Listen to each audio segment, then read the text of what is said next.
Check the mic and make sure it sound right, boys. What's up, everybody? Welcome back to Debate Night. First time ever introing the show. Normally is what Hunter does, but we are here for a fun one. We got Trevor on board today. We got Silas behind the keys, and we are destined to not have a podcast that is delayed. That is the key. Silas? That's the goal here today. No delays. Okay. I want to make a statement that I was not interrupting Hunter in the last podcast. There was some sort of delay situation between my audio and Hunter's, so it sounded like when we were recording, everything was good.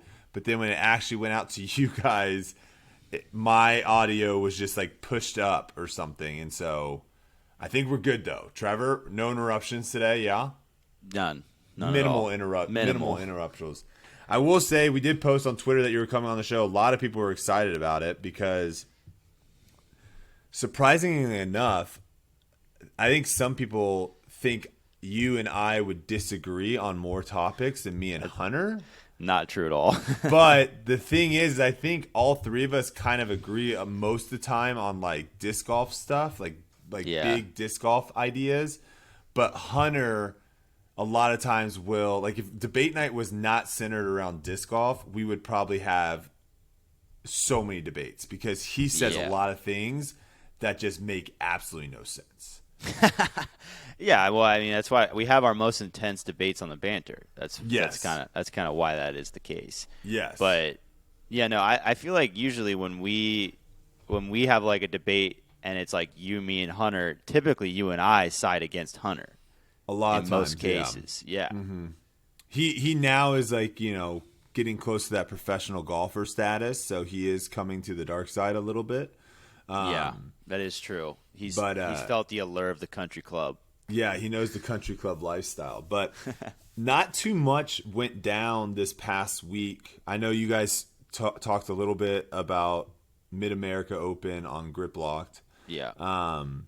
And, I mean, obviously the big storyline, not really too much of a storyline there on FPO other than, Sarah Hokum is the Silver Series queen when she's kind of the top player there. She does a good job of taking care of business, so shout out to her for that.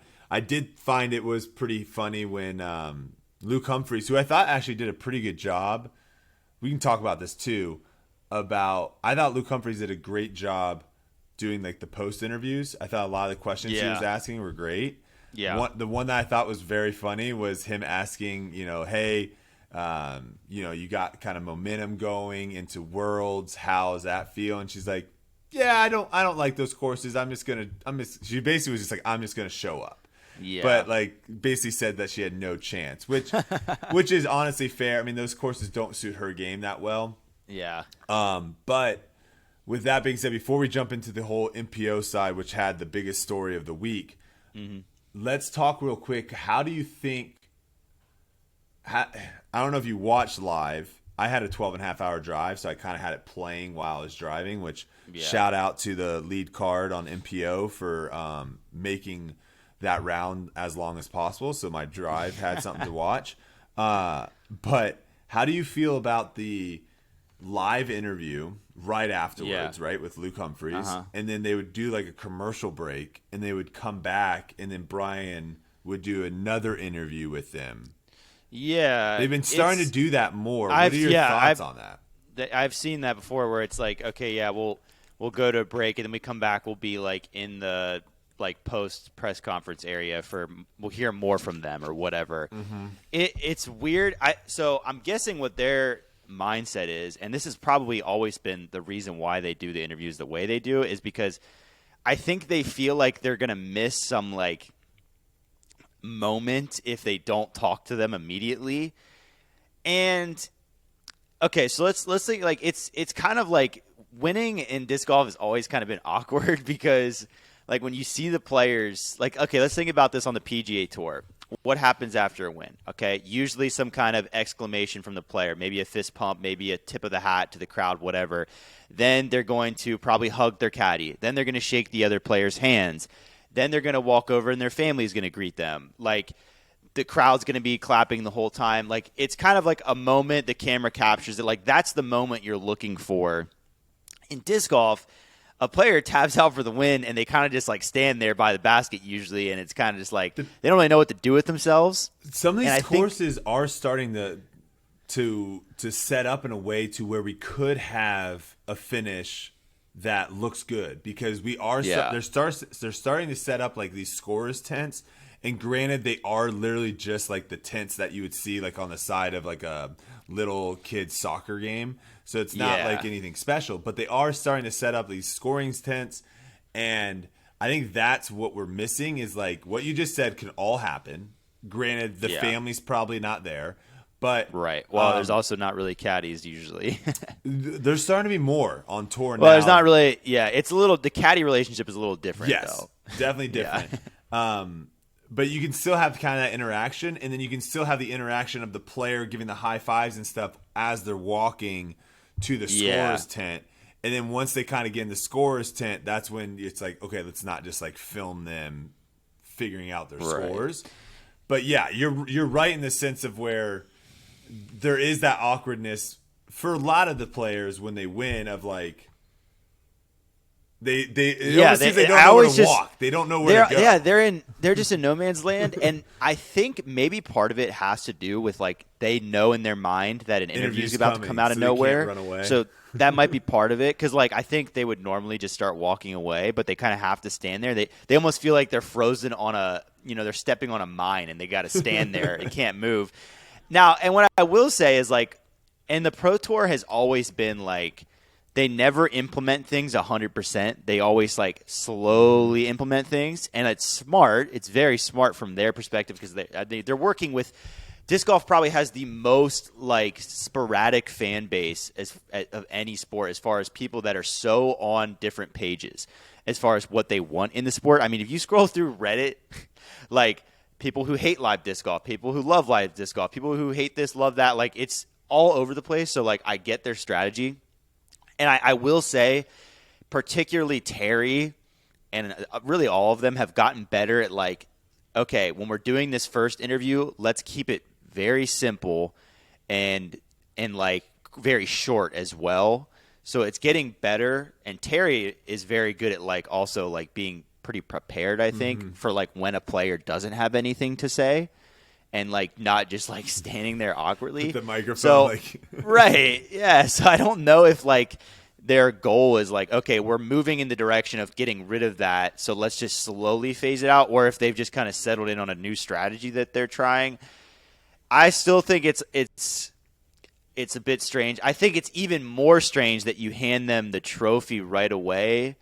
And like I've never been a big fan of like, I never really liked the TD walking out there and like right after they win going like looking at them and saying like, here he is, like your blah blah blah champion. Like that always looks weird to me. Weird one. It just looks strange. Like I'd rather like some sort of award ceremony.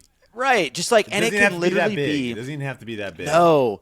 Like literally just like take your time, walk out there, give it like 10 minutes or so, 5-10 minutes, and then like have everybody gather around maybe. Like bring in the gallery tighter so it closes that space a little bit, and then like do a proper ceremony like we'd like to, on the behalf of blah blah blah, we'd like to congratulate the winner. Like, and it's just something that takes rehearsal. I think like once the problem is too, like the whole live broadcast is such a like figure it out situation. Like you don't have, there's probably nobody working on the Disc Golf Network with a experience in like live television, because like in live television everything they're doing is so meticulously directed to make it look like a movie.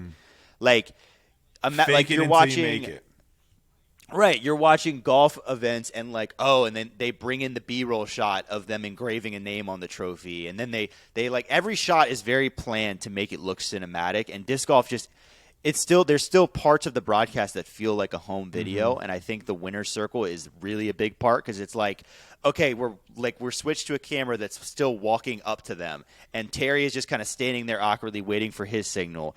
Like all of that is probably the biggest part of the broadcast that isn't polished yet. So I think they're just still working on it. They don't have one thing that I think they're missing is like they don't have like a package ready to go. Now, obviously they have like the highlights at the end, like, you know, they're like, earlier, but they don't have like some sort of like package of like, this is what you guys just witnessed to kind of cut to or something.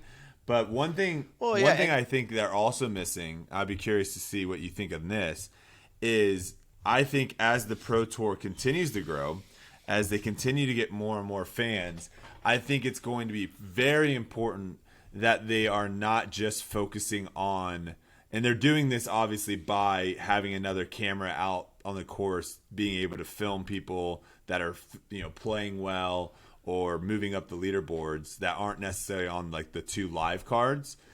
But it's going to be very important for them to continue to build names, to continue to get more and more pros coverage, however they can, to get more people. Like, because the way I look at it too, is there's a reason why some of these like boy bands or girl bands have been so popular, and it's because, like, I'll go back to my early days, like NSYNC, for example. That was like the big one with obviously Backstreet Boys, 98, all of them. But like when you have a group of people, you really only need one person to like connect to someone of that group. And if you get one person out of the 4 or 5 you have, like that person now is a fan of that group because of that one person. Versus like if you have like a solo artist. Now, granted, obviously solo artists are probably like the Justin Biebers, the Michael Jacksons, the Beyoncés. Like they are going to probably be just as big, if not bigger, than the groups. But I just think groups can, like, they do well because each person can kind of reach a different audience. And I think that kind of crazy analogy I just did, like, take me home. That one could go also into disc golf, of where if you're only seeing these 6 players and none of them are really like reaching you for whatever reason, you might be missing out on like a Chandler Kramer that reaches a different audience, an Isaac Robinson that reaches a different. Now, obviously Isaac won it, but you know what I'm saying, like people that there might be a lot of people that love to see Isaac, and we don't ever get to see him or hear from him unless he is in the top 8 at a tournament. And so one thing I think they could do, and I played with Luke Humphreys yesterday, and since he was doing the interviews afterwards, I was saying one thing that I would love to see is it doesn't take that much equipment, I don't think. I mean, I think you could almost technically do it with like a cell phone.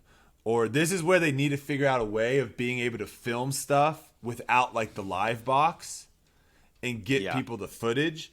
Because I would love to see someone that, let's say second round, right? They shot even par. They're 8 shots off the lead, but second round they went out and shot 10 under. So like starting of the day, they're in the top 10 before the live has even started, right? Yeah. I would love to have an interview with that person that they could cut to at some point. And they're like, earlier today, freaking Paul Ulibarri shot 10 under. Incredible round. Let's hear from what he has to say. Like, I think they have a good that's one thing, like, you only get interviews from like the people that are leading, and then occasionally you might get an interview for someone that like had a really good round, is now in the lead.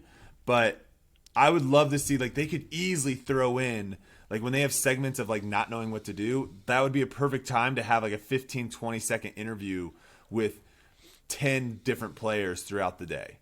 Yeah, that's a good point. I mean, they do that. They do that on the PGA Tour. Like, get guys after they finish up on 18, and they'll flash to them like as the leaders are still playing. It's a quick little one. It's like I like. I think they're starting to like have a more variety. One of the shots that they had. That they need to stop using drone shots too for actual shots.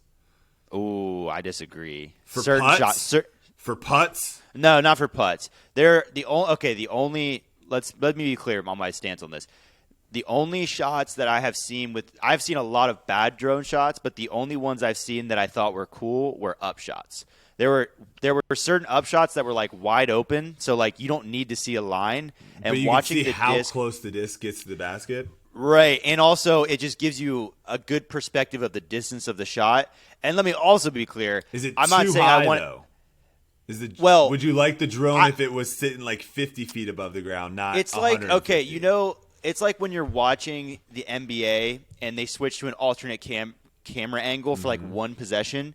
This is what I'm talking about. Like doing that drone shot every mix once it in a up. while, just for like, oh, that's a cool shot. Like They I cut saw to it a seeing lot. the disc, yeah, like seeing the disc fly from that angle. Like you don't usually see that. I was like, that was really cool. Obviously, it's a dangerous, slippery slope because if like people say they like it, sometimes the Pro Tour can be like, oh shoot, and then just start like spamming it, and like that has happened. Only footage. Yeah, and like that is not like the Pro Tour does need to understand that at the end of the day, when I'm watching a throw, I always want to see it from behind the player. They cut to catch cam really quick. Oh my gosh, they do it so badly sometimes, and like when I wonder though if that is, and I'm not trying to throw people under the bus, but I wonder. I have a hard time believing this is why, but like maybe the people behind aren't following the disc nearly as good. I don't know. I think sometimes they just cut for the sake of cutting to like they think they're adding flair to the broadcast. You just lose idea of the shape of the this shot. even happens. This happens at every level. Like this happens when I'm watching the PGA Tour. Sometimes they'll cut to a putting angle that I just don't like, and I'm like, why did you do that? So it happens a lot. But in disc golf, like if all else fails, if you stay behind the player, like that's always gonna be the better angle. My least favorite is when they go with the face on while a player is throwing and they decide to make that the angle, and I can't see where the disc goes out of their hand. I'm like, that is the angle that you use for instant replay when we want to see how the player reacted to a shot, and that is the only time. There is literally no reason to watch a player throw from face on and then not follow the disc. It's one thing if they're way up there on the tee and we're watching the throw come towards the camera. That's whatever. That's also a cool angle. That's a good angle, yeah. But when I'm zoomed in tight on Paige Pierce and she throws and I don't see where the disc ends up until it cuts there and I have no idea what just happened, like that makes me so mad. I'm like, why would you do that? And the best part is when that throw, so they'll start in face on the player. Mm-hmm. They'll throw. It'll go like 3 seconds, and then they'll cut to behind the player. So you're telling me there was a camera there the whole time. That's the worst, is you show that there actually was a camera. Yeah. Right. That's how you know they were just doing it for the sake of doing it. I'm like, just please don't. Like, come on. Yeah. Got to see the disc fly. It is sometimes frustrating because it's like, sometimes like just the simple things is more ideal a little bit. Yeah. And I think maybe even that's why sometimes people like Jomez more than live, because like Jomez has the ability of taking the time. They have all the footage, so they have taking the time of like, all right, we're gonna. And there's almost like a formula at this point, right? Of where it's like, oh, for sure, we'll do this, and we cut to this, and then we cut back to this, and insert this. Yeah. So. But yeah, it's definitely, live coverage is definitely getting better, I would say, obviously. It's only going to continue to get better. But I'm with you on, like, there are certain things with, like, the interview. I just had the interview thing, wrapping it all back up to the interview. I thought it was interesting that they were like, they had to get the interview right afterwards. And then they are like, well, we always get an interview with the booth as well. Yeah. And so it's kind of like they're trying to do the whole interview. Let's hear what they have to say, like right after the moment. And then what we're missing is like the setup of the awards stage, and we're missing all that to where then they bring everyone out. And then at that point too, those interviews really are more like directed to the person, like thanking his family, thanking the crowd. Like a lot of times at either a PGA event, an NBA Finals, a Super Bowl, whenever they do, because you get the quick interview right afterwards, and then you get the interviews later when you get Mike Tirico out of the booth coming down there, and a lot of that's more like directed to like the people right there kind of thing. So it's like definitely a different vibe, but I just thought these two interviews were very similar, and so something that they're obviously testing and working, and hopefully they can get kind of dialed up. So, without that, let's switch over to the big story on the MPO side of Mid America, where you had lead card, and I was playing with Gannon yesterday, and I saw Alden as well, and I think it's too close to get like more details. Like I kind of I congratulated Gannon on his second place. I congratulated Alden on winning, and I didn't want to be like, oh, by the way, like what happened? Why did you guys? Yeah. Why were you guys playing so slow? Like I didn't want to ask that just yet. I will get around to it to kind of get an idea of like, because sometimes when you have cameras on you, granted Chase Card also had cameras on them, but sometimes when you have cameras on you, it can be slow. Like sometimes the cameras aren't in position, so you're waiting. Also, when you're on those cards, you're going to have spectators. Sometimes you get in. I don't think that was the issue. It didn't really look like. I wasn't there. Didn't really look like that many people showed up. So it didn't seem like they were having crowd issues of where like every hole they're like, yeah, we had to tell people to move. So I don't know exactly. I don't want to just throw someone under the bus and be like, this person just played super slow.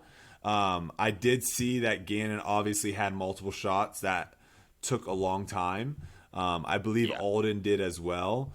I don't know about the other two guys. Connor and Evan were playing poorly at the beginning, and on a course like that can rack up a lot of time real quick. We've all played, wooded courses with people that are having bad days, and it doesn't move that fast. But this goes back to my whole discussion on this of where I don't think the answer is like a shot clock for I don't think having like a 30-second like, hey, you need to throw a shot in 30 seconds.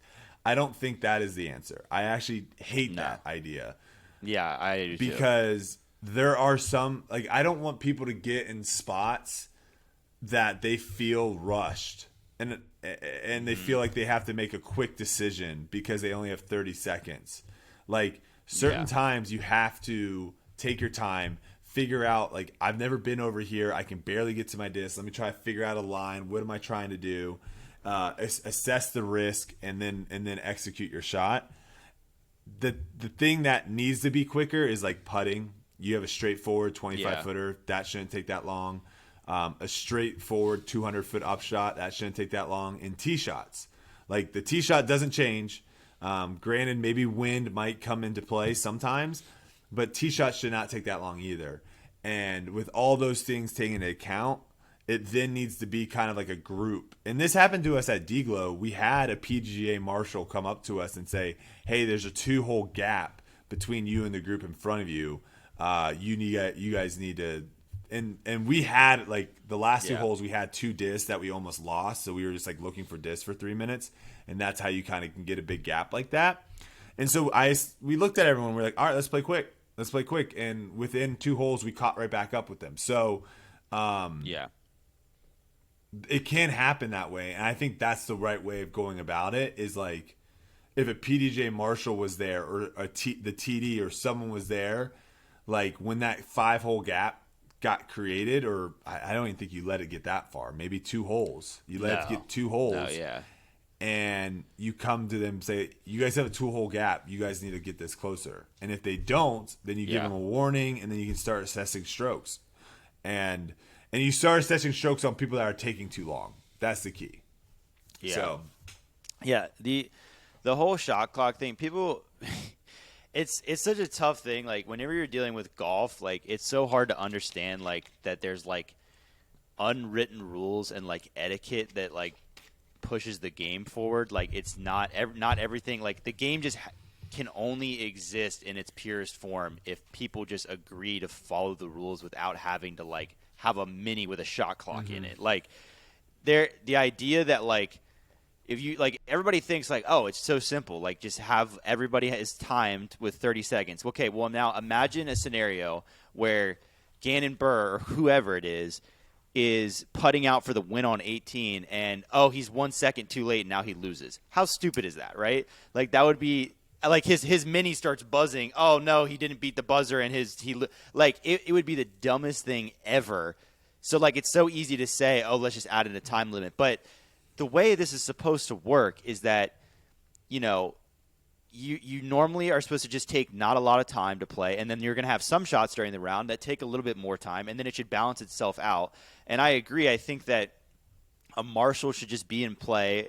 There needs to be marshals in play at every event that can be called over if need be to speed things up and say, hey, let's get things going. And I think if enough warnings come into play, like I would say, okay, let's say you have a group of 4 that's playing really slow. There's a 2-hole gap. You come up to them and you say, hey, can you guys speed it up? Another 2 holes go by, and now there's a 3-hole gap. Then I think maybe you come over and say, hey, this marshal's going to stay with this group and be keeping an eye on time. Maybe that's what we get to, like, okay, he's going to now be hand timing for a little bit. But I certainly don't like the idea of everybody having a timer on them, because now all of a sudden we're playing a different sport, because that creates now – there's this whole nother skill in disc golf, which is how quickly can you assess your lie and get a throw off. It's like now it's like it changes the entire sport essentially, and it would just look so gimmicky. So yeah, I think that I mean it's shocking how long it takes some people. I would to throw argue shots. though, It really Trevor. is. I would argue that obviously yes, when you see someone taking a minute to throw a shot, you're gonna notice that. I would argue, though, there are a lot of things that players can do that aren't filmed to speed up play. So, like, in between shots, there are people that dilly-dally. Dilly-dally? Dilly-dally? Dilly-dally. Dilly-dally. To where that could save 30 seconds on the hole. There are players that continue to like just stand behind the person throwing and watching their. And yes, obviously we're supposed to watch everyone's shot. I got it, but you don't have to watch their shot from right behind them or 30 feet from behind them. No, you could go to your lie. So there's that kind of thing of where it's just like, okay, we all stand here, watch your shot. We all stand here, we watch your shot. We all stand here, and like that right there takes a long time. Putting is another one of where. Instead of doing like you're furthest out, then you're furthest out, and you're having people basically walk across, and then they are walking, and everyone's having to move around because no one wants to stand behind the basket. There's ways of doing, there's ways of speeding up the game of where it's like just tapping out. Tapping out is another huge thing that speeds up the game. Like if you have a 25-footer and you miss, it is going to be way faster for you just to go up, even if you miss to 10 feet. It's going to be way faster for you to go up and finish and then get out of the way and be done than for you then to get out of the way, someone else get back in the way, and then you're eventually have to get back in the way. So, like, small things like that. Right. And the last kicker, I would say, that takes a long time when you add it up across 18 holes is the scorekeeping of where if you have someone doing score that is like someone's caddy, and they just forgot that they're keeping score on hole 3, and you have someone on the card that wants to be like, because it's different. I've played where we all basically keep our own scores, and we obviously have an idea of what everyone shot, and we have multiple scorekeepers already. So it's kind of one of those things of where it's like we'll figure it all out at the end if there's anyone that, you know, if this person and this person have differing ideas of what they shot, then we can go back and figure it out. We don't necessarily need to have like okay, what did everyone get? But if you have someone on the card that wants to be like, all right, like some volunteer, some UDUS volunteers, like, all right, Trevor, you're like 4. All right, Bill, 3. Johnny. Like when you start doing that, like that's 30 seconds a hole. Yeah. And that, you know, over the course, that's 10 minutes. And it might not seem like a lot, but that adds up. And then on top of that, what ends up happening is a lot of times if you're on a card that is constantly waiting on the card in front of you and you're just constantly waiting, what do? Do you continue to play fast?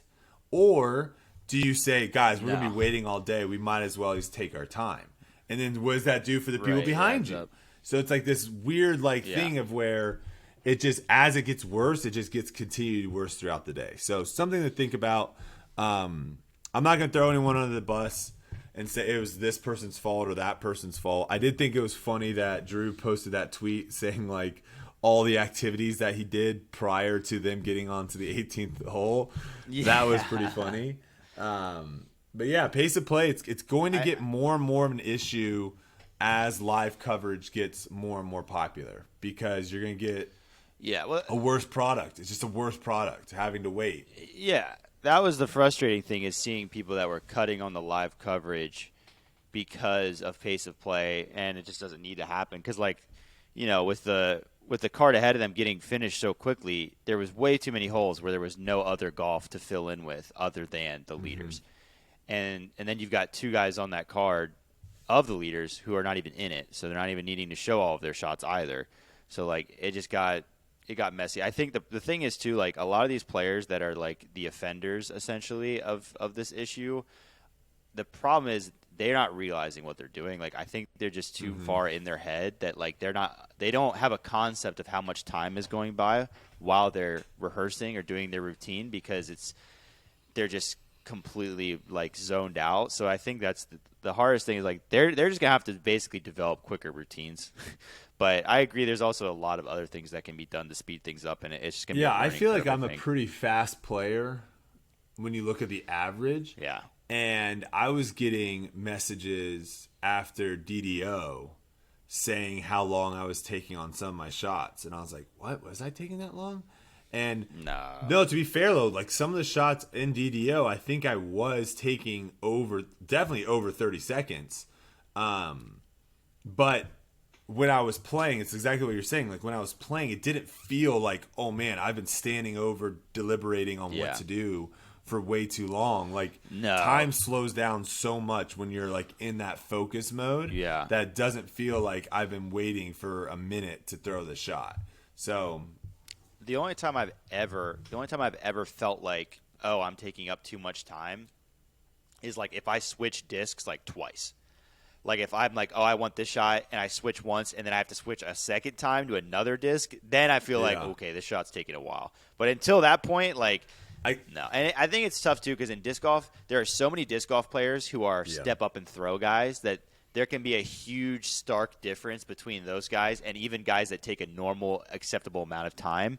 So if you take even a little bit extra, people are like, oh my goodness, I've been here for an eternity. There's definitely more of a vibe of, like, in rhythm, like in a basketball shot, of just, like, guys that just want to be in rhythm, and they don't have, like, a pre-shot routine of where they literally, as they walk on the tee pad, they're going. And so you're right, it does make a stark difference. That gives me an idea, though, for a future video for you and Hunter, where you probably would only be able to do it for, like, 3 or 4 holes.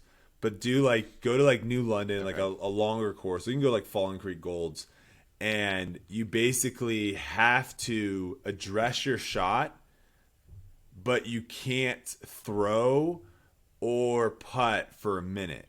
So you get to your mini that's like 25 feet, and you get there, and you're setting up. You have to set up like you're going to putt, and then the other person, Hunter, or, you know, if Hunter's up, the other person's got a stopwatch, and you start the stopwatch, and you have to sit there for a minute, and then that would be a hard challenge for putting. For throwing it, I don't think it would bother me. You don't think standing on hole 1 at New London for a minute, just looking at that shot, not affected? Not really. Not dramatically enough to, like, feel the putting, effect. Though. I don't think. Maybe you just do it. But maybe just do it putting for putting for then. sure. Just only for putting.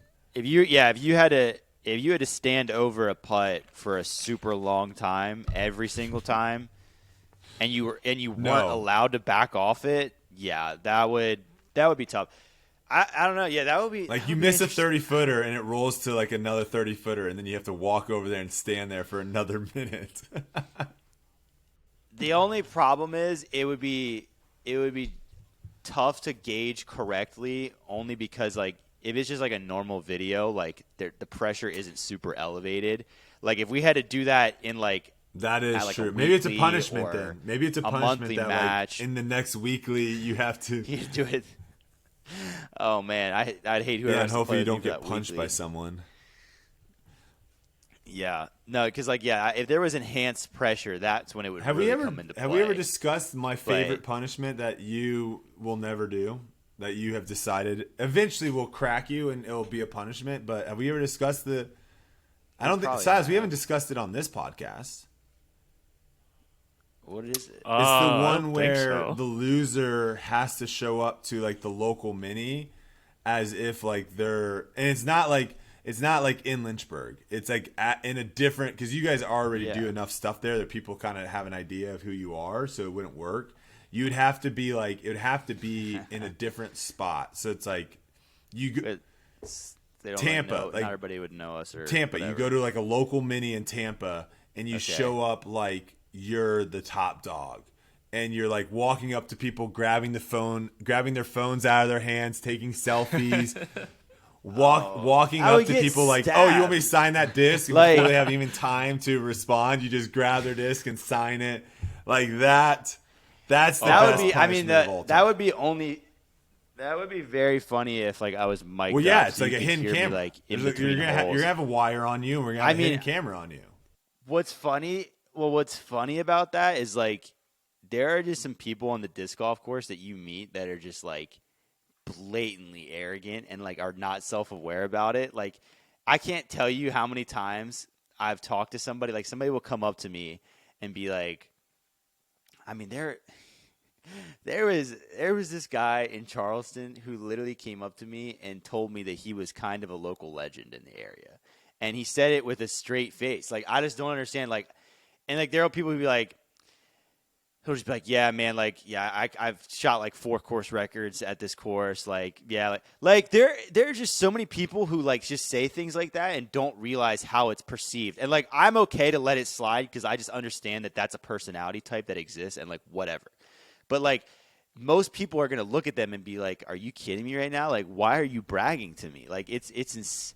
Or if you're playing like a hole, they'll tell you about like the best time, like the best. And time like if you have like be like, dude, I parked this hole. Yesterday, dude, aced this hole twice in a row. Like, okay, I doubt it, but that's what I'm saying. Like, I would do that punishment, and I would just look like a normal, like a disc golfer that shows up a lot.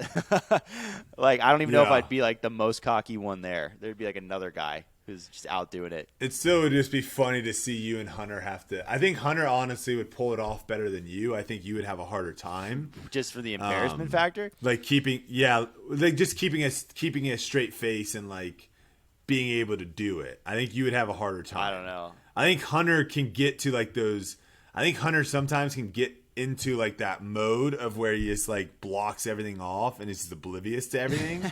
And then he can get out of it. I think you would have a hard time, like signing some kid's baby, and having to walk away and not like be like, oh my gosh, I got to get out of here. I don't know. I mean, I think if I were able to convince myself to get into that mode and not care, then I could definitely stay in it. But I don't know if I could go that far down that path.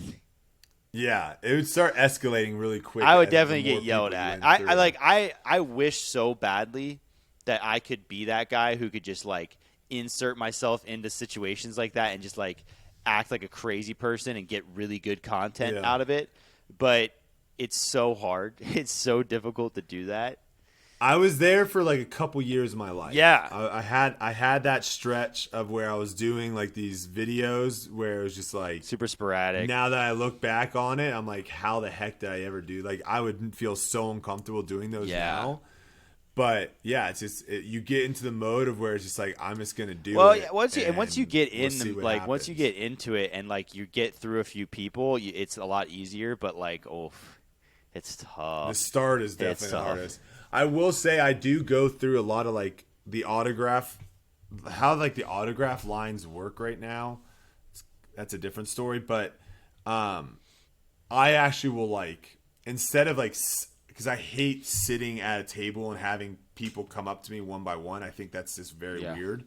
So I'll actually like go down the line instead.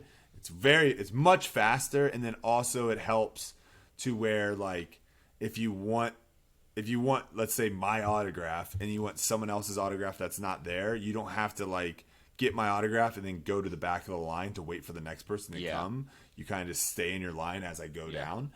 But with doing that, I make it very apparent to like, hey, if you don't want my signature, that like definitely let me know. Like, don't, because it's very awkward for not necessarily for me really, but it's way more awkward for someone else that like doesn't want my signature. And like I come up and I'm like, you want me to sign that? And they're like, yeah. And then you sign it and you walk away and they're like, gosh dang. And it's like, I don't want that. That's happened before. And I do not want that to happen. Yeah, I do not want that to happen of where I sign someone's disc. So I'm just always like, hey, if you don't like, do you want me to sign that or not? Like, or I'll do like I'll like when it gets to like towards the end and it kind of just seems like people are just whatever. I'm like, does anyone else want autographs? And like people will be like, oh yeah. And then that way I'm not in that situation of where I'm just assuming everyone wants my autograph. And then you sign someone, they're like, the worst. They're like, oh, dude, like, yeah, you can sign it, I guess. Like, sure. Yeah. Oh, I don't want to put people in that situation because that's such an awkward situation to be in. All right. Do you have anything else? Like, I have some other stuff that we can talk about, but do you have anything like relevant, I guess you could say, like to kind of like the time right now? I mean, we can talk about, I guess we can talk about a little bit. We normally go into the tournament coming up, so we can talk a little bit about Ledgestone. Yeah, no, I think we should. I think we can talk about Ledgestone. Well, I saw that you tweeted about Northwoods. Yeah, it's a top 3 wooded course. I think New London, Northwoods. I haven't decided which, like what order, but New London, Northwoods, and WR Jackson. Okay. I think are my top 3 wooded courses. Makes sense. I haven't played Maple Hill, which I think is wooded. It is a lot of it is wooded. Yeah. I mean, is it Fox Run or is it the other one at GMC is wooded? I feel like there's one wooded course Smuggler's out there Notch that people love. Is it Smugglers? I think Smugglers. There's a course out there that I think is kind of wooded that people really like. Yeah, as there well. is one that's pretty popular out there. I haven't played those, so I'm not. Obviously, I can't put those into that list. But I have to say, challenging, very challenging course. You've got some holes that require like the par 4s. You have some holes that are like placement. And if you don't get in the right place off the tee, like short placement too, like I'm talking like sub 300 placement, sub 300 second shot placement. Yeah. That can be very tricky. That's cool. And then you got those mixed in with like, you got to throw 400 feet. You got to throw another 400 feet. I like that. I didn't get through a single hole that felt like I've already played this hole before. Okay. Or felt like was unfair. Yeah. And to me, that like, it's got scoring separation. You can bogey every single hole out there. You can birdie every single hole out there. It's a really good course. It's a really good course. I mean, if every course that I've ever played that like is wooded and is a good course is like, yeah, if you can play every single hole and every single one of them, you feel like you can't get cheated. And I would say, for me, like, just because there is a 5-foot fairway like 300 feet down the line, that's still not really fair to me. Correct. Like, I'm talking about the fairways are good. Yeah, the fairways are good. Good width. Yeah, they're not too short. Because like I I don't mind like heavy punishment if you miss the fairway. Like, as long as there's an opportunity that if you throw a good shot, you are going to have a good result. That's really all a wooded course needs. I mean, and I think this one does a good job. And I think this might be the future of woods golf. I haven't really thought about that until this point of where you have no trees in the fairway at all for the first shot, for your tee shot on like par 4s or par 5. No trees. But your second shot, you have tons of trees. Okay. And I like that a lot because you don't get punished off the tee shot for throwing a good shot. But someone that doesn't throw a good shot off the tee shot, their second shot now is extremely difficult because now they have to not only scramble out of whatever rough they're in, but they also don't have a clear shot to the basket. Yeah. Where now someone that throws a perfect shot, tee shot, they also don't have like the automatic birdie of like, oh, you just threw a perfect tee shot, 250-foot upshot, nothing your way. Here's your birdie. So I thought this course does a really good job of not that much like tree. I mean, obviously there are very, very tight shots off the tee pad. That's not what I'm saying. I'm saying you're not going to get punished by throwing down the fairway and having it nick a tree in the fairway and go into the rough. So that was kind of cool to see. And then Eureka on the flip side is just a really fun course. Yeah. I think you would really like playing both these courses. You guys should come out here one year. Yeah, this is a good tournament to come out to. Yeah, I think we definitely will. I would love to play Eureka. I mean, Northwoods, it just kind of has a reputation. I agree. I'd much rather see players have the difficult shot come second shot, because I think watching people hit first available off the tee pad is just like depressing. Like, it's not fun to watch. Like, I don't mind somebody trying to scramble and hitting an early tree, but off the tee, it's like, I want to see tee shots get out there. I'd rather see a tee shot turn errant as it gets down the fairway rather than 10 feet like off the 10 fairway. feet off the fairway. So have like a quick gap. Yeah, so I like that.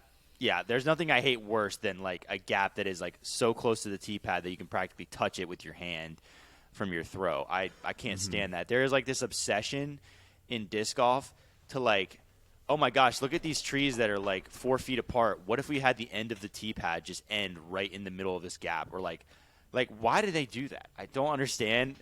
I see it all the time, and yeah, I think you're right in the sense of like it definitely can be a fun hole to play, but does it have the best look? Yeah, no, I think it looks in a product. Yeah, it's like you said, it's tough because if all 4 players throw through it, then you basically are like, oh, that's not hard at all. Yeah, but if one person misses, the problem with that is now you have someone that literally just threw 4 feet off the tee, and now it's like an awkward situation. Yeah.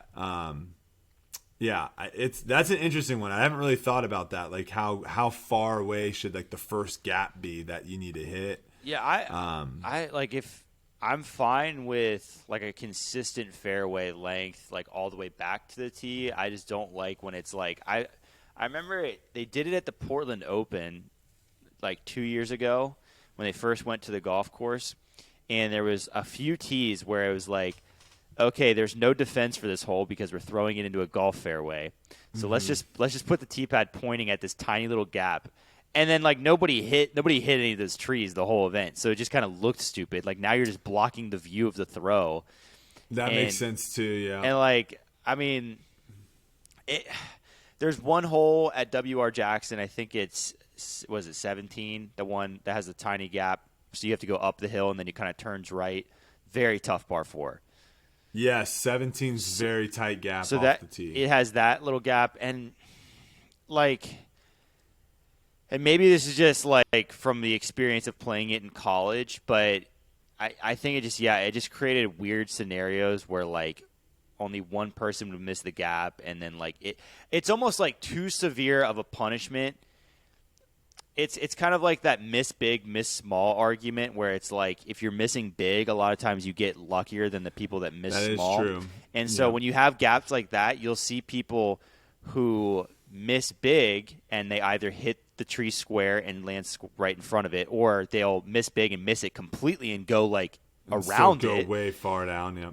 And then you'll have people that miss small and just get kicked to oblivion right off the front of the tee box. And now they're punished so drastically for that. Like, I think the whole miss big, miss small thing can only be fine-tuned so much. So I think you should try to avoid like I came up with this I came up with a solution one episode. It's tree billboards. What? What does that mean? Tree billboards. So oh, okay. you essentially like, okay, if you have a gap with here, and you're like, I don't want people to like be able to miss the gap and still go up. You put billboards with signs and sell that space, and so people are just drilling the billboards. Well, it's basically like it's basically what the Zuka cart thing is that people throw through. Yeah, that big huge thing. Yeah, exactly. It's basically that. Yeah. Well, but you can also do it in trees. You could just make it a double mando, Yeah, that is the other thing you could do. But I mean, billboards are cool too. Yeah. Well, I mean, you can sell space, ad space. It's all about ad space. I do think, though, going back to Eureka, I do think that course, you guys would both love it because it has some really good shots of where the risk is there and the reward is there. And it's not just like on one or two holes. Well, and like all these holes are iconic. Hunter it's has like, played Ledgestone. Yeah, he's played it. Yeah. This is where I initially kicked him off my bag. This was this was the first spot. I did it at Idlewild as well, but this was the first location. Yeah. I lost my Thrasher in the practice field, and I couldn't not recover. a good time. Couldn't recover. I will say, since I haven't played Eureka in 2 years, it is a lot easier now as far as the shots I'm able. Like, I remember, I'm trying to think of what hole it is. I think it's 8. It's right before the bridge par 3. So there was a forehand that you were struggling with big time last time around. I think it was every forehand. My forehand was so bad. I just remember there was one where you just had to like get off the tee with just like a hyzer forehand, and you could not throw it at all. Yeah, the forehand was so bad. But this hole I think it's 8.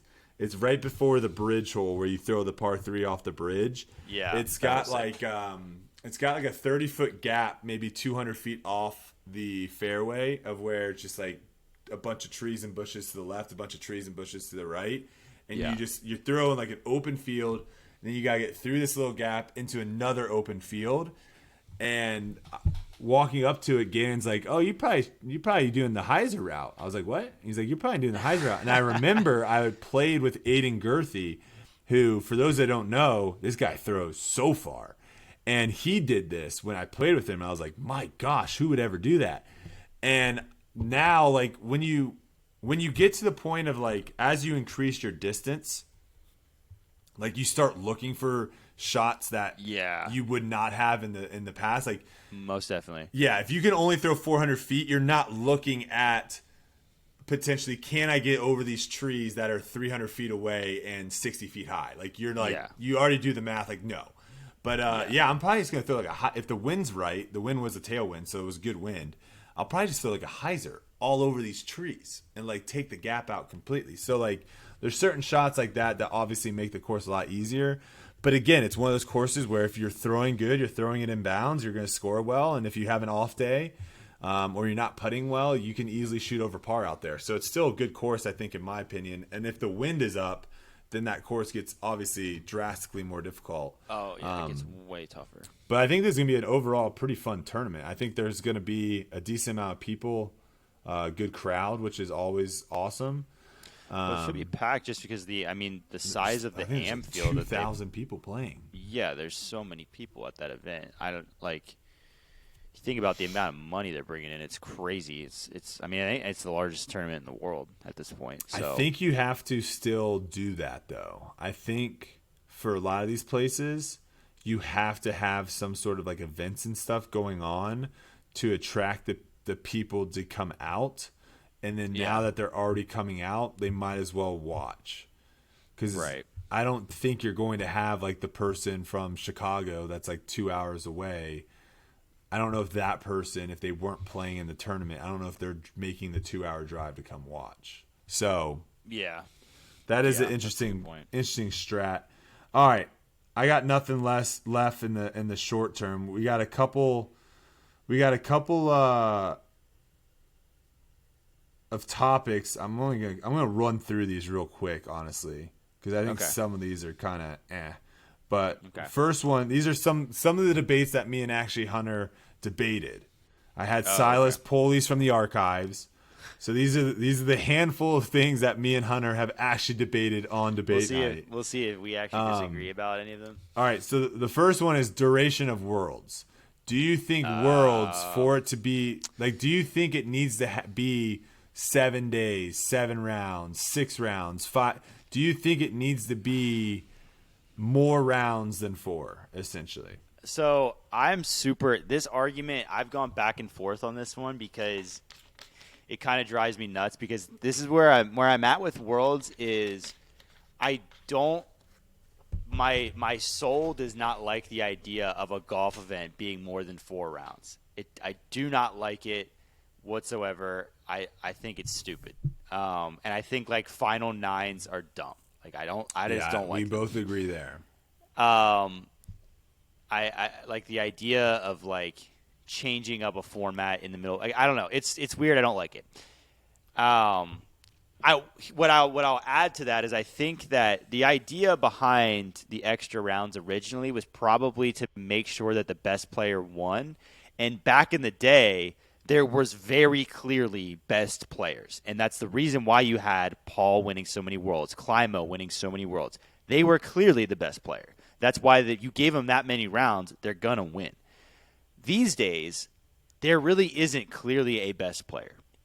There is like so many guys that even if you gave them 8 rounds, it's going to change a lot who wins. Like there's so many good players now.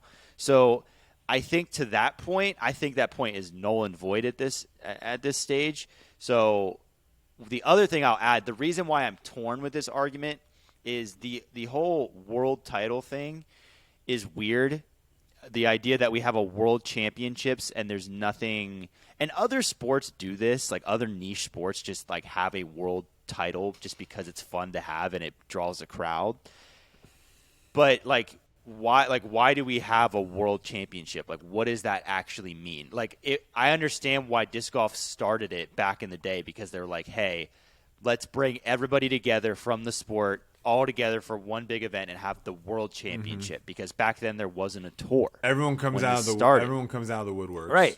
Let's get everybody together, world championship. Well, nowadays, that's not the case. Now we have a tour, so when the world championship happens, it's fine that it's a major event, but like we're assigning this value to the title of world champion that really isn't deserved because that event, you know, it can carry like majors. I think we all agree that like the whole reason majors are so tough to win is because there's that extra history, that extra pressure, and the field is always going to be at its strongest. So that's fine. Like it's fine to have an event that's special for those reasons, but calling it a world title when there's nothing else different about it is odd.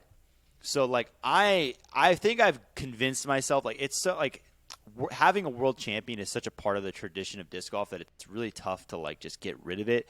But I'm at the point now where like I think that if there's still going to be a world championship, it should probably be extra rounds just to make it different, or it should happen maybe biannually or every 3 or 4 years.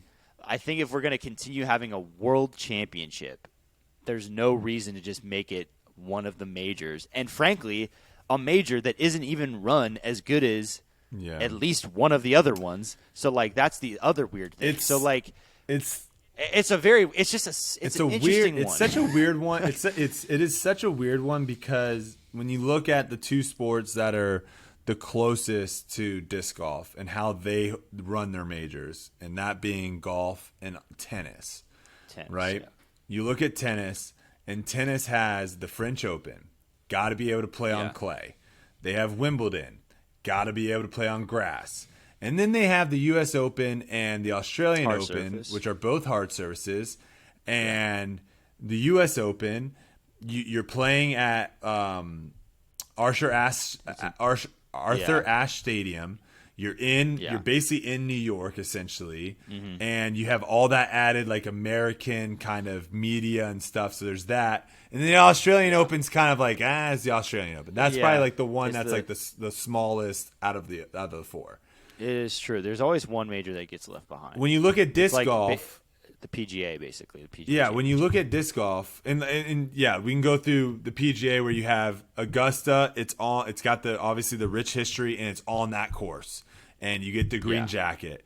You got the U.S. Open, which is basically always going to be the really hardest courses, playing with the hardest setups, and then you got the Open where you have to play link style golf.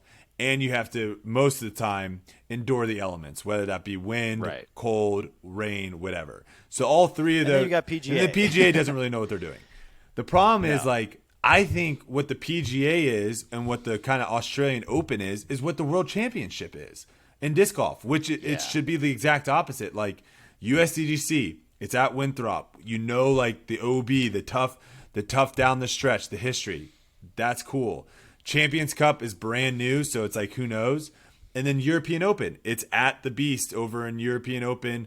You have to deal with going over, you have that. So you have like those two are pretty set in stone. And then like the World Championship, it's like, yeah, we just play at different courses. The setup isn't any different. The field isn't any different. Like there isn't like a thing that really stands out like a Wimbledon or like a US Open or whatever. And it's like, this is now the biggest one. Like that should be the biggest one, should be the one that like stands alone, that there is no kind of question. So that's where I think it is kind of weird. I think there definitely are things they can do outside of just making it longer to making the World Championship. I think the biannual thing, because eventually down the road, I know people are going to hate this take, but it is true. Eventually down the road, if disc golf continues to go on the path it's going, and granted, we kind of did like a big here, jump spike, and now we're just slowly growing. And I think it's just going to be a slow grow, and there's going to be a plateau. Disc golf, as much as you want to think it is not going to get bigger than golf. It won't. It is. No. It was created. No. Same thing as like pickleball is not going to get bigger than tennis. It's just not going to happen in our lifetime, at least.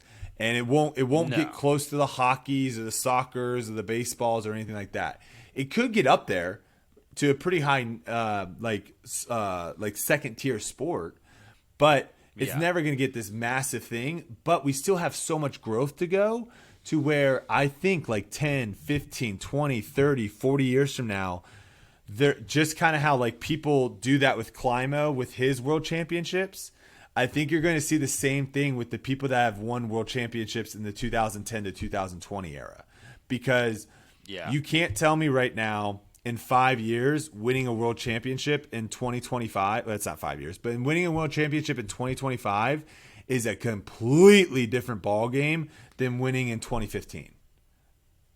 Completely different. And so you're going to have this kind of thing of where how the world championship was viewed in the 2010s and the 2000s isn't what it's viewed like now. And so that's where I don't think we need to have necessarily like, okay, well, we've been always doing it this way. Like, I think this is the perfect time to experiment, to do it biannually, to do it every 2 years, to make it really special, of where it's like, because I know some people are like, well, that's not fair. People, yada, yada, yada. I just think now's the time to do it, because 50 years from now, you can set that precedent. You can set that history now and make something really, really special. And I know that's probably bad. I know probably a lot of people are going to be annoyed with that. But we're so much in the infancy now of disc golf of where you can get away with this kind of stuff, of like changing it up and trying. People don't look at disc golf in the correct window. They think like, oh, we've arrived, right? Well, no, it's not true. Like, literally anybody with a bunch of money could come around tomorrow, create a brand new tour, and if they had enough resources, they could get every single player to move to their tour in a snap of a fingers. Like, there could be the PDGA could be completely overthrown. By some other entity. How did your rating update do, man? We didn't forget. Silas, what's your rating update? We forgot to talk about rating updates. I didn't get it. I haven't played a sanctioned event. Oh man, who knows what Silas' rating is? Well, I don't have a PDGA thing. What happened to the road to 900, Silas? He's an unsanctioned bad boy. Yeah, I'm a rebel. He's put that in your bio. That's funny. No, but you're right. Like it would not be very hard for all of a sudden the PDGA just to be absolutely obsolete in the Pro Tour. All you have to do, I mean, look at what just happened. Is happening to the PGA Tour right now. Like, and they're so and they've established. been around for hundreds of years. Like, it's not. Like, it's hilarious to think that disc golf is just like settled in. You have to be willing to experiment. I think, like, for instance, the Champions Cup. I think they did a great thing in creating a new major. Like, that was good. I think the Champions Cup, what they should do personally is they should be the wooded major. I think that's a sick idea. I think they should play wooded courses, and they should have the other thing that they should do, and I think that Worlds should do something similar to this, is I think they should make and maybe even European Open should do something like this, because there's a lot of good courses in Europe, is I think they need to establish a set of courses that like a rotation. That rotates. You know, U.S. Open's going back to Pebble Beach this year. You know, situations like that to where 20 years from now, no matter which course in the rotation you're at, there's familiarity, there's storylines associated with that course. There's certain players who have won at that course, that major. So I think that the Champions Cup should do that. I think they should, like, maybe Northwoods is a course they go to. Like, they should play wooded courses. That would be a cool, like, niche for them to have. The U.S. Open, I think there should be at least one major that has just its course. Right now, that's the USDGC. That won't be that way forever, but I think they're working on a replacement course for that. I don't know, but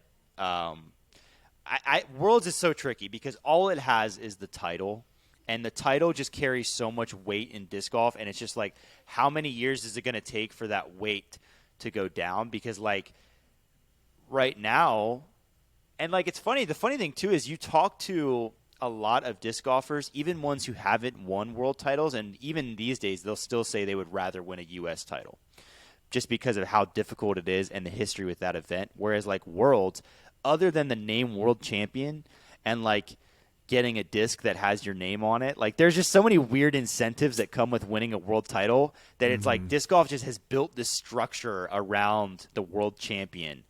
And it's super odd. Now, I'll say with James Conrad, I think this was the first year that, like, maybe the world title lost a little bit of sting. And I think that the other thing about the world title that was so bolstered was the fact that you had, like, you know, you had 4 straight years of Paul winning. So you basically, not only was it a big title, but it was like the fan favorite at that time, just kept winning it. So that created, like, this atmosphere around Worlds. But then, like, all of a sudden Greg Barsby wins, and, like, it kind of just, everybody just kind of, like, forgot about it a little bit. But then Ricky wins 2 in a row, and, like, everybody loves Rick. So, like, then it kind of gains momentum again. But, like, yeah, I just think it's just, like, this weird spot in disc golf. And it's the only thing that feels like it's sticking around disc golf from the past that, like, just doesn't really have a place. And, like, as somebody who has watched disc golf for, like, the better part of a decade, like, I will still watch the World Championships this year, and it'll feel like a very big deal to me. But even in my mind, it's like the Christmas morning effect. Like, when you're young, like, Christmas is such a crazy event. Like, you're literally counting it down for months. And then as you get older, it slowly is like, oh, yeah, Christmas is here. That's great. But it's not quite the same effect. And, like, that's how I feel with Worlds, where, like, it's going to come up and I'm going to be, like, excited about it. But it's not going to have the same effect as it used to on me. Because, like, now every event with the Pro Tour feels so big that Worlds doesn't feel big anymore. There isn't as much of a drastic difference between, and this is coming from someone that, you know, that just obviously jumped into the sport, and I know, like, that was a big topic that me and Hunter talked about at my first World Championship. And I think 5 years ago, 10 years ago, sure, it probably did feel very different. Yeah. But where the Disc Golf Pro Tour has stepped up and has done a great job at a lot of these Elite Series events, it just feels like another Elite Series event. Everything I just said about Worlds, if the PDGA, like, all it would take is for the PDGA to say, okay, this is going to be the largest purse in the sport, and it's not even close. We're going to have a $500,000 purse, and we're going to play at the most pristine course you've ever seen. It's going to be treated so much differently. There's going to be, you know, player areas with tents and parking and all this. If they were just to go all out on the event, then there you go. That would solve the problem. Then you would have an event that's unlike any other. But as the standard continues to rise from all the other ones that are making a ton of money because of sponsorships, that is not really possible anymore. The PDGA is slowly going to become such a small, and this is the effect already in, you know, in professional golf. You know, obviously the PGA Tour is where the money is, you know, not with the PGA of America. There's money there, but not the kind of money we're talking about. There's not television rights and that sort of thing. So what's going to happen is slowly the Pro Tour is going to get more money because that's where the marketing money and advertising is going. And the PDGA will get smaller. And now it's like, okay, why is the PDGA solely responsible for running this giant major that they don't really have the resources to put on an event that's even close to what the Pro Tour can do? So, like, that's where it gets even trickier. It's more too just like, you know, the how much allocated resources do they want to put into it, right?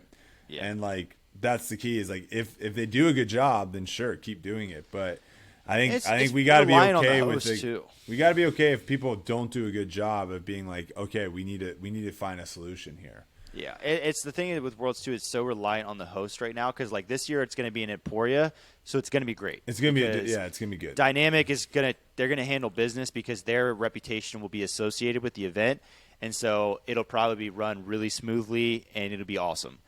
But obviously you had some debacles last year with the practice area situation, and like it's just so dependent right now on like who they essentially give Worlds to versus having like a Worlds like committee. Like there needs to be a committee, yeah. Like that. So like make that's sure everything runs well. Yeah. I don't know, man. You know how I feel about the PDGA. They sketch me out. I don't. All right, let's go. Let's go. Yeah. Okay. Quickly change the subject. Let's go. Well, I don't want any suspensions. I don't want anything. Let's go quick rapid fire, and then Silas, you have some topics for us here at the end of the show. So, quick rapid fire. These are gonna be either like, yes or no questions, yes or no. or like, what's the or question? Either or. This or that. This or that, I guess would be the good way of saying it. Okay. So would you rather play in 30 degrees or 95 degrees? Is there wind in the 30-degree situation? Are we going calm? No, we're just going calm for both. Sunny and calm for both. Sunny and calm for both. 30 degrees when it's not windy is doable for me as long as I have a hand warmer. 95 sucks. I'd still say 95. Okay, I'm going 95. Silas? Yeah. I'm going 95. Yeah, and this is also taking out humidity too, because 95 humid. Yeah. There's a big difference. No, if it was super humid, I'm taking 30. We're doing Yes. like 80 high 80s right now in Illinois with humidity, and it's like we're playing in a sauna. It is. I was sweat. I mean, I had to buy this like Gold Bond stuff because my legs were just freaking chafing. Too much information. All right, should Circle 1 be shrunk? Should we shrink Circle 1? Does Circle 1 need to be shrunken? Shrunken? Like make it smaller? Wait, what am I? I think Silas wrote this one wrong. No, it was saying like Circle 1. Should we get rid of Circle 2 and just have one circle, or should we just add on? Should we make a Circle 3? Circle 1 needs to be bigger. Bigger is the correct one. Do we take away Circle 2? To answer your question, no, it should not be shrunken. It should be. I think Circle 1 should be made bigger. Yeah. So you can't like step putt or jump putt from 30 feet. 33 it should be feet. like 55 feet or 60 feet or so. Should we take away Circle 2 then? Well, Circle 2 doesn't. I think that's just like a really statistic. exist. I think It's that's just like to statistic. see if you. Yeah. That's fair. Which I think That's the putting fair. statistics should all be. But changed. should that be expanded? Putting then? statistics are maybe the worst statistics we have. Yeah, they should all be. Putting statistics should be like 0 to 10 feet, 10 to 20, 20 to 30, 30 to 40. That's how. So there should be no Circle 2. Well, Circle 2 is only used for statistics. So do we just take that out? It doesn't need to exist. I think the whole C1, C1X, C2 thing is dumb. I think still the think circle needs to exist. I think Circle 2 is still good in the sense of seeing how someone threw. Like it gives you a good gauge of. Circle 2 and reg is that's makes a good stat because it's like realistically that's a birdie chance. Yeah, the circles for regulation is a fine stat. It's just for putting, it's so misleading. Putting, it's terrible. Okay. Regulation, I think it's a good stat. Yeah, I agree. Okay. Okay. This is one I think that me and Silas debated against this one, or it could have been Hunter. Would you? And I don't even remember what I even said, so I might disagree with my old take. Would you put Ronaldo and Tom Brady in the same fame tier? Not even close. I said no. Ronaldo is 10 times the following, if not more. You also do follow soccer. I can't. Nobody knows who Tom Brady is in Europe, Silas. No, I'm just I can't remember what I said. Because I think Hunter. Everybody everybody, Can't remember obviously what in the Hunter said. United States, I would give this slight edge to Tom Brady, perhaps. In the U.S., yeah. I don't know though, because we have a very diverse population, so I'm not even willing to say that. Well, you also But have to take into account what is the definition of fame in this scenario. Is fame Right. How many because- people know your name? If you say, "Do you know who so Tom do you Brady just is?" know Do you him? know who? It's just do you knowing know them. of them? Yeah. Do you Okay. know of them? And Ronaldo wins by. So the most famous Oh, yeah. person is probably people Sai. do not know about him, Sai is probably the most famous person in the world. as in the guy who did Gangnam Style. Oh, I was like, what? Well, I mean, it took a while for that name to click, so probably not. Yeah. But I would say, like there is a shocking amount. Like people outside the U.S. do not like. We get so obsessed with American not that football big. in our It's not that country. big outside. It's not very big. You go outside of this country, and people do not have a clue. I think Yeah. Tom Brady Like, it's- is high though because of obviously he is like probably the most talked about NFL player, but then also he's got just Giselle, who I think she also that whole situation I think made him even bigger. He has been in some movies and stuff like that, so he's probably the most notable football name, but Worldwide. I mean, it's not even Yeah, close. worldwide. Not even Yeah. close.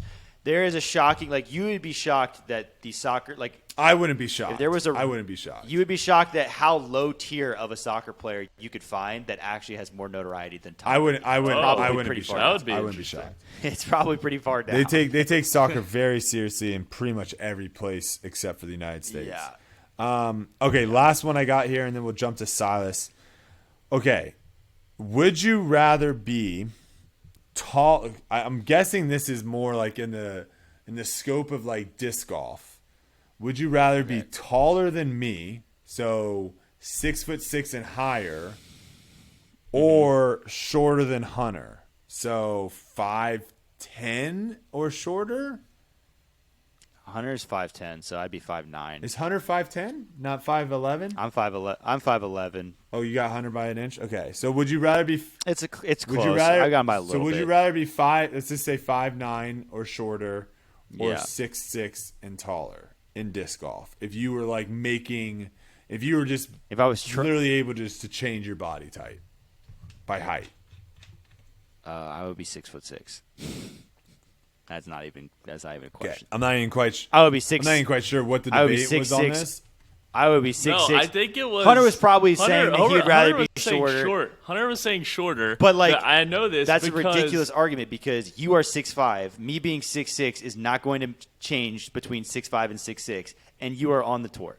So what's the Yeah. question? No, I think he was and saying being tall like is hand cool. size. Like- like that would be the too big of hand size to like grip the disc or something. Yeah, like no. that. Here's how No, I I approach think that Hunter question. thinks hand. I think I might have been saying being too tall is a disadvantage. I would agree. 6'6", with I don't that. think is However, too tall. But I think if you're however, like no, I think if you're 6'6" six- is 1 inch taller than I you. think yeah. So it's not I think too if you're tall. 6'10", that could be an issue. Yeah. like if you If Yeah. you changed that question and you said, "Would you rather be 6'9" or 5'9", I would choose 5'9". I think that's probably the right Once answer I get to- as well. Once I get to that height, then I'm thinking, okay, that's going to be awkward to throw. But 6'6", I think it's no, awkward to I'm a throw. power- Is there anyone that's 6'9" on the tour? No, I think Big What? Germ might be the Is there tallest anyone- person at 6'6". Big- He's 6'6". Big Germ is like Oh, 6'6", and he's the tallest. And like he can play. Yeah, He he's can play. fine. So I think when you the man's 37 I years think old. when you start getting to that like 6'9", 6'10" height, you start I'm not even thinking about how awkward of a swing it would be. I'm thinking about all the times me being 6'5", where I'm like, gosh, I wish I was shorter. Because like there are times, obviously there are advantages being tall. I can yeah, reach I would out. say how many times have you been able to straddle But there, though? yeah, That's that huge. definitely helps. But then there also are times where it's like, dang, this like limb is like right in my face, and it wouldn't even be in someone's way. So like, there's advantages and disadvantages. Obviously, being short, being tall. But I think when you get to that like tallness side, I think the advantages of being that tall like are not nearly as high as the disadvantages of like trying to be 6'10" and being in some of these like scramble spots off the rough. Like you're too huge, you're too big of a person. You're not gonna be able to. You're not gonna be able to get those little Watching crevices. LeBron James Like, imagine watching LeBron crawl into there to, like, try and poke a forehand out. Like, it's not going to It's going to sound like he's, like, taking down the entire forest, just, like, getting into that spot. Yeah. All right, Silas, you got a couple things for us? What do you got? Yeah, I got a couple topics here from Twitter. First one is if messed up. If PGA players can't tee the ball up outside the tee box, PDGA players shouldn't be able to have a run-up outside of the tee box. What do you think? Yeah, this is like the dumbest thing ever to me. Listen, I appreciate all of the people on Twitter that actually do stick up for golf. You literally just told this person he's the dumbest person ever. No, this way of arguing is dumb. Because, like, we do argue for a lot of things, and I understand, like, it's confusing. Because we argue for a lot of stuff to translate, but a lot of it is more business side and etiquette side, not necessarily rules. Yeah. We do have the big rules. One that we do is, like, we need to start using more hazards. Like, we need to have an OB stroke and distance. Yeah, there are things. But, like, just saying, because they can't tee it up, you can't run up, they're two different sports. You're hitting a ball versus throwing a disc. So, like, you can't just compare apples to oranges and say golf like, is all about how your ball is on the ground is very important in golf. Disc golf is not at all. It's not about how your shot lies. So having a run up is purely just to allow you to throw further. Whereas I mean, you can hit further off a tee sometimes or a lot of times, but it's really mostly about improving your lie. That's really why players are doing it. It's not for the few extra yards or spin or whatever. So I just think that, like, it's dangerous when you just start thinking, like, everything from golf needs to apply to disc golf. There are things that the sports are just different. I think that I've heard the run-up argument before. My opinion is I like the idea of using hazards where there can't be a run-up from. That's cool. Like, you can't ground your clubs. Like, that would be my translation. If you can't ground your club, you can't have a run-up. Like, that's more of the translation for me.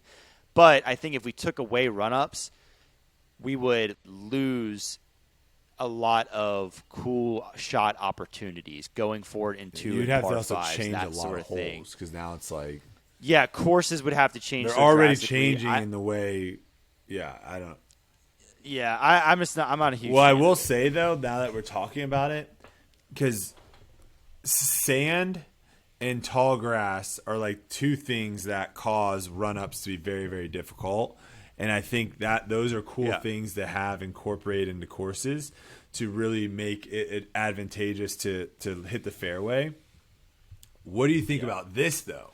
Because one of my least favorite like course designs is where you just have a hole. Think of like I'll just describe a hole. Literally just think of like any sort of golf hole of where you're just playing down the golf hole, a straight golf hole, of where there's just nothing. It's kind of just boring, right? After playing toboggan, being on like a little bit of an elevated hillside drastically changes your run up, drastically changes your throw.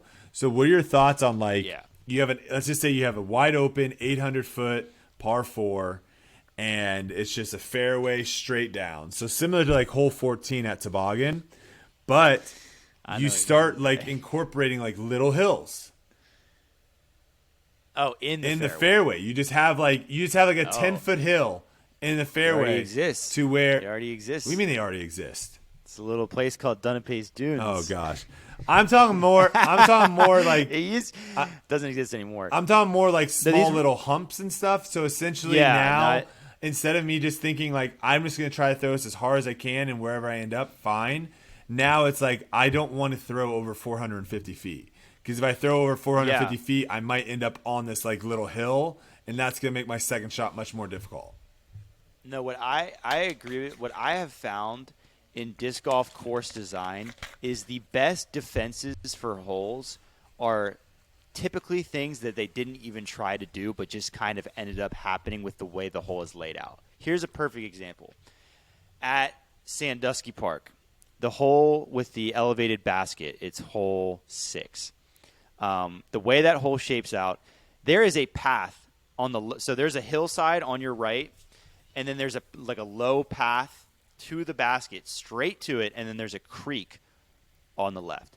You could effectively throw a putter shot directly at the basket. That's a little daunting because the creek on the left, so a lot of people want to throw hyzers.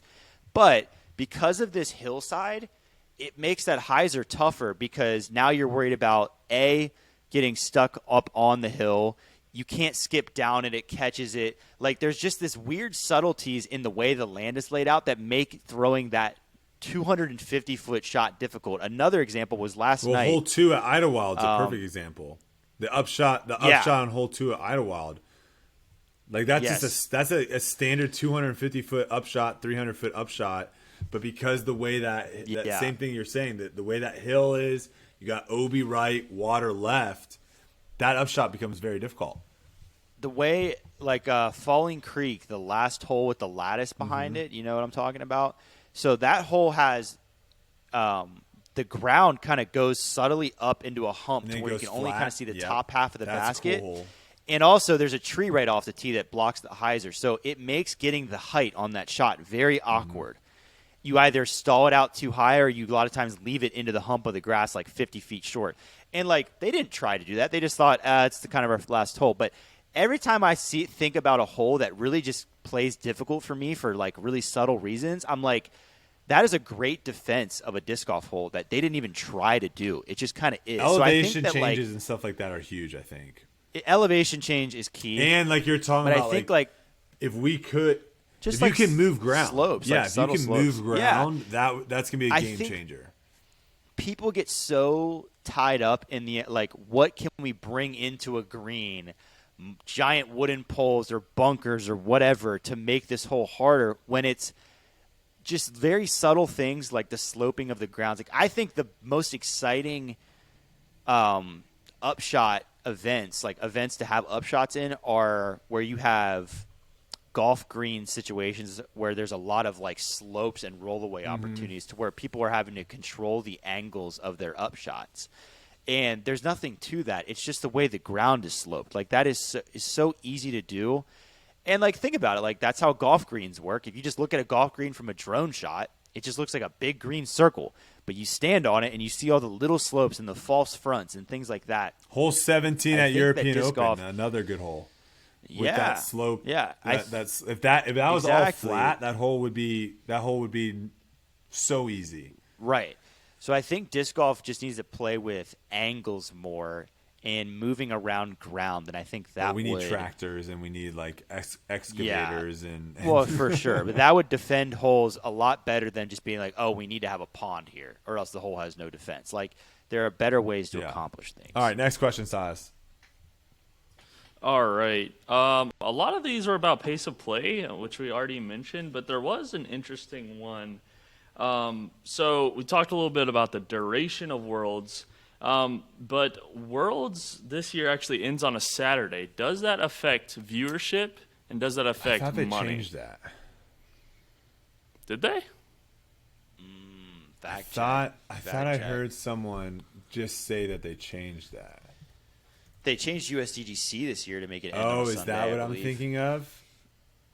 Maybe. I was looking on their website, and it states that it ends on the 3rd. Maybe August 3rd, you which might is be a thinking Saturday. I believe they shifted USDGC because USDGC, they used to always end it on a Sunday or a Saturday so they could have like the spectator day afterwards, but they're like September 3rd is what it has it ending on. Is September 3rd a Saturday, Silas? Yes. Okay, so it is still a Saturday. Sorry, I said August 3rd, September 3rd. Yeah, this is interesting. Oh, I wonder. I kind of have an idea of why they did that. What do you think? Because was Worlds last year ending on Saturday? Yes. Yes, it did. Because it did end on a Saturday?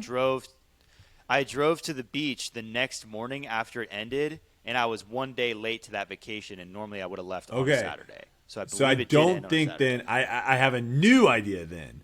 My initial idea was they have to pay for the Emporia Country Club, And my initial idea was renting it out on a Sunday is probably way more expensive than renting it out on a Saturday. And instead of having, that can't be true. What I'm saying is like, not having to do a Sunday Saturday is and a cheaper. Sunday is definitely cheaper. Well, yeah, that's definitely cheaper. Sunday's 100% more expensive than Saturday by at least a little bit. It has to be.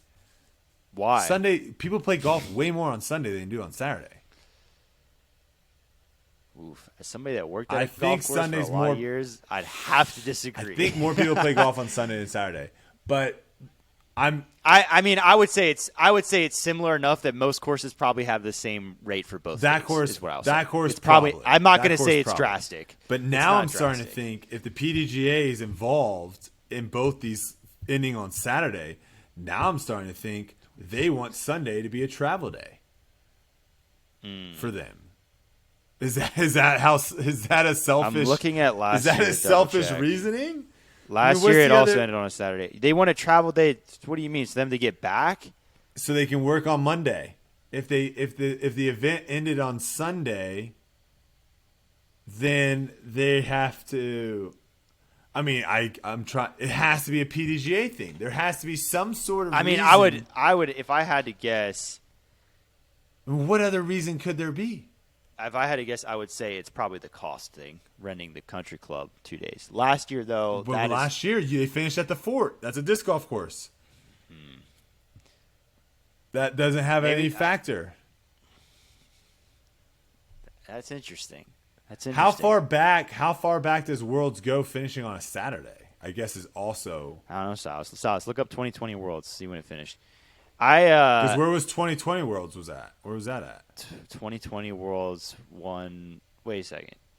Was there Worlds in 2020? There was not Worlds at 2020. No. Yeah, you got to look So at 2019. 2019 was that Blue Lake?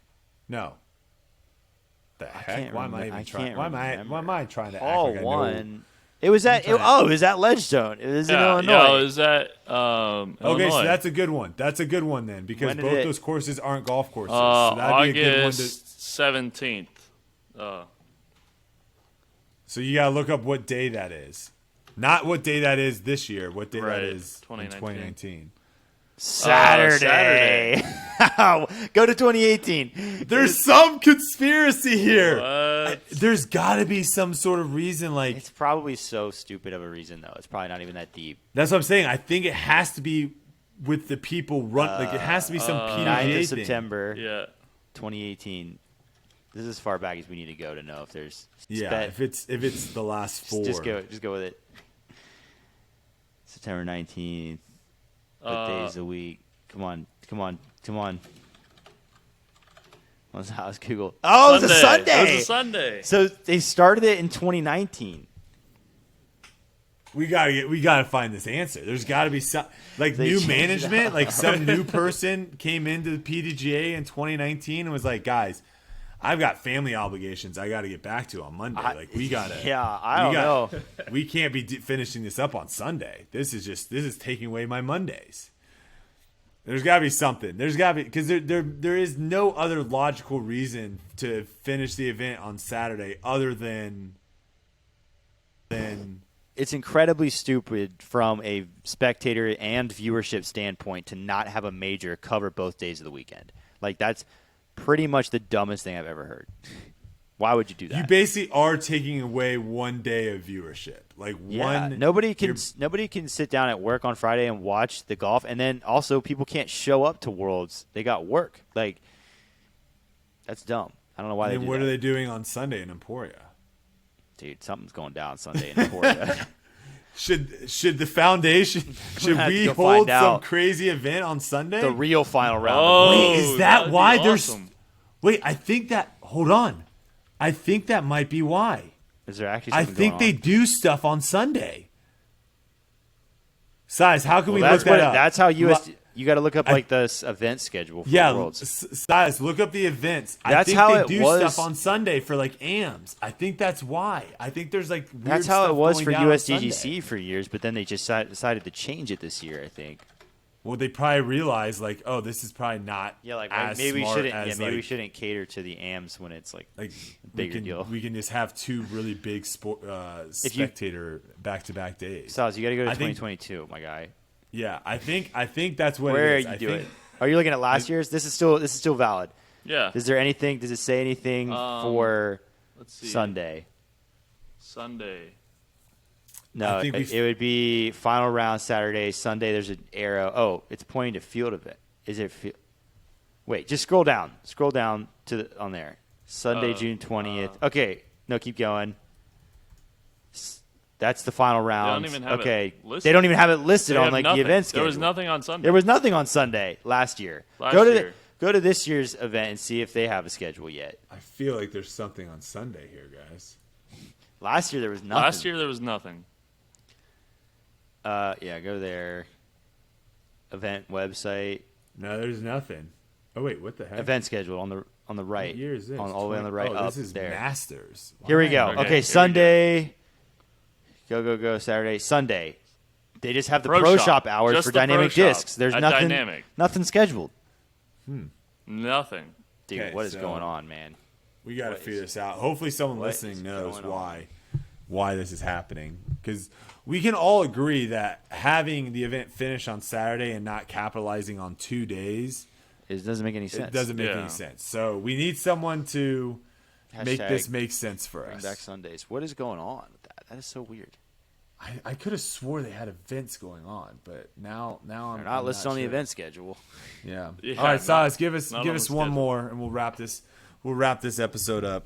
All right. Yeah. We got one from Micah here. He says, how fast do you think big throwers like AB, David Wiggins, Drew Gibson, and them would throw a baseball? Similar disc speeds, or what do y'all think? It just depends on their mechanics because Yeah, like it's they mechanics definitely is so they much definitely have different. strong arms. Like there are people that are just born with strong arms, and like Anthony Barella is a good example. Like he's lanky, he's not in crazy shape, and his arm just moves fast. Like he just rips the disc.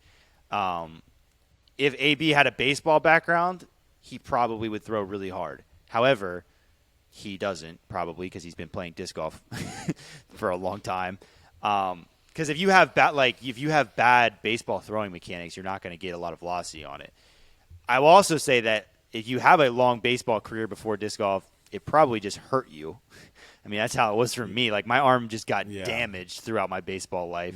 I to mean, where- I can't throw overhands anymore. Like that used to be a throw that I could throw an Ultra Star like 150, sometimes maybe close to 200 feet overhand, like hammers. Yeah. And like that could be really useful in disc golf because I mean, heck, you could 200 overhands feet. are You could- great. you could probably go like I could probably throw like 400 feet with like a driver or something. I'm assuming. There's like, guys that can get him out there. but like this motion now is like this is gone. I would- any over the top motion, my shoulder is gone. If a guy like AB could, like, let's say he had great mechanics. I don't know, like, the exact translation. Well, here's an idea. Okay, he here's should an be able idea. to throw over 90 with his body frame. Let's try and figure it out because, like, I could throw a disc, I believe, 60 miles an hour. Does that sound right to you, Brody? Yeah, you're probably in the low 60s. Okay, I think 62. I think I 62 was gonna is like say, the fastest I've thrown a disc. I would put you probably around like 62, 63. That's Okay, and right. I have thrown a baseball at its fastest, I believe, like 74. So, with that math, if AB can get a disc out there close to 80 miles an hour, I think which especially gets higher as you go up. yeah, I think the gap gets higher. He might be able to get close to. I would think Because he'd like get someone lower. that's throwing like 40 miles per hour max, they're not going to be throwing 60 mile per hour baseballs. Yeah, I don't know. that's just- This I math know. is not. I'm just trying to give the people an idea, but I would guess like AB with good I think he can baseball get close mechanics, to 90. he could probably get close. I don't know if he could touch 90. I have no idea. I Okay, mean, here's guys that can another throw, question. Guys that can throw 90 miles an hour in baseball are pretty rare. Like they don't just like obviously at the pro scene you see them all over the place, but like if you're throwing 90 and you have solid mechanics at all, you can go D1 pretty easily. Here's So, another like, question. It's pretty rare. Do you think people and we can kind of relate this to disc golf a little bit, but do you think people are born with punching power? That's something that gets thrown around a lot in boxing and MMA, of where some people, no matter, like, obviously technique and all that stuff matters, and you can get better and stronger and stuff, but like they talk about how some people are just born with KO power. They can literally knock you out. Fast twitch muscles, there are ways to like somewhat train them while you're still developing, but like at a very young age. But people are just born with muscle. Like, there are just some people that can get their hand from point A to point B quicker than others, and that is just how they are born. They have fast twitch muscles that work quicker. That is why you have guys. People will talk all the time about the different builds in disc golf, and like, he's tall and lanky, that's why he throws far. Well, yeah, it's part of it, but he also just has really good fast twitch muscles, and that's why he throws far. Like, it's everybody's always like looking to find like what's the ideal build for disc golf and this and that. Well, just take one good look at baseball pitchers, and you understand that some people just have stronger arms. Like, it's just how it works. I played baseball with kids who were absolutely jacked, and then kids who were super lanky, and they threw that baseball at wildly different speeds, the lanky kid throwing it harder, because they just have the arm speed. It's just a thing that people have, and it sucks. Like, I mean, and it's not even like genetic. Like, my dad, he pitched in college, and he threw like low 90s, and I could only throw low 70s. Like, it's very random, and that's just kind of how it is. What do you think the average height? I'm not bitter about it or anything. What do you think the average height of MLB pitchers are?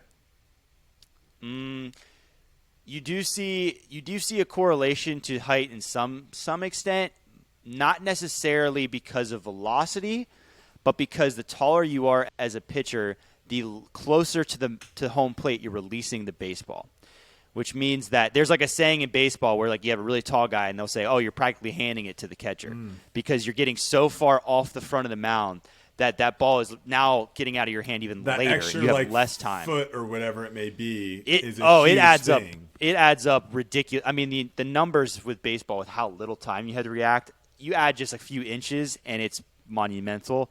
So, I mean, I'll look it up right now. It's 6'3". Pitcher height. I looked it up. It's 6'3". Oh, okay, 6'3". So it's not. It is. There's definitely a correlation there. Yeah, it's not as correlated though as some may think. Right. The problem is like once you get to everyone's 6'6" pitching. Right, and the problem is once you get to the majors, all of those guys throw hard at that level. So having just a little bit of extra height, that's just the additional thing that gets you a little further there. Yeah. So, like that's the thing. There are guys that are. But there are pitchers that are 5'9" that throw 96. We need to do like a batting cage video. I would love to do it. Like batting. See how fast we can hit. Going to the batting cages is so fun. I've never the most humbled. Just turn it up.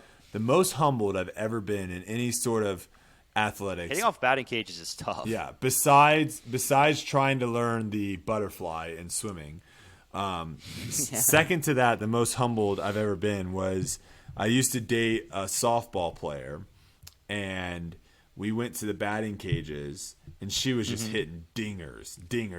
Yeah. And I had never played. Every sport, I think you're better off if you're trying to hit a softball pitch. You're better off without any without any like racket, club, swinging sport. You're better off just being fresh and coming in, I think, than having that, because everything I did was low to high. Like everything I did was low to high. And softball, low to high. It's a chop. Yeah. You get crushed. And so like I was like I think I like whiffed the first like 10, and I think the best I ever got, I think I got like contact 2. I contacted 2 of them, like foul tipped 2 of them out of 20, and it wasn't even like super fast. Like we're talking like still only like 70, 65, something in that range. But just the way the ball lifted, I just could not. I could not figure it out. I've never really tried to hit softball pitching, but I mean, I've seen guys just get dumbfounded by it because A, they're closer to the home plate, and B, they're just throwing a pitch that moves a way that you're not used to. It's like hitting off a batting. It's like those wiffle ball videos in TikTok where they're just like striking the crap out of the baseball guys. Because the ball's like coming at their head and it like dives in. It's just a different type of thing to look for. I mean, because like, and hitting out of batting cages is tough because it's really hard to time. Some are better than others at like showing you when the ball is going to release. But like, because I saw 90 miles an hour a couple times in high school, and you can deal with it. Like it's doable when you're watching a guy throw it at you.